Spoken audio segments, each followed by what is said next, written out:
வணக்கம் நண்பர்களே, பாருங்கள் எங்கள் வீட்டு பூனைக்குட்டி பால் குடிக்குது நைட்டில். அதுக்கு பால் குடிச்சிட்டு தான் இவர் வந்து படுப்பார், இல்லைன்னா எங்களை விடாது, தூங்க விடாது. பாருங்க,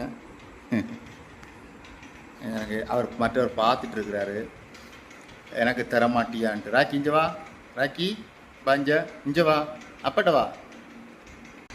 இங்கே வரேன், அவர் பொறாமல் அவர் பால் குடிக்கிறத பார்த்துட்ருக்குது.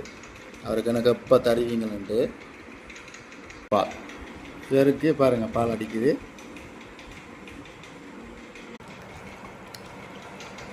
இரண்டு பாருங்கள், நாய்க்குட்டியும் பூனைக்குட்டியும் பால் குடிச்சு. எங்கள் வீட்டு பிராணி ராக்கி. ராக்கி சீக்கிரம் முடிச்சுட்டான். ராக்கி இஞ்ச பார், டே வீடியோ எடுக்கிறேன்டா.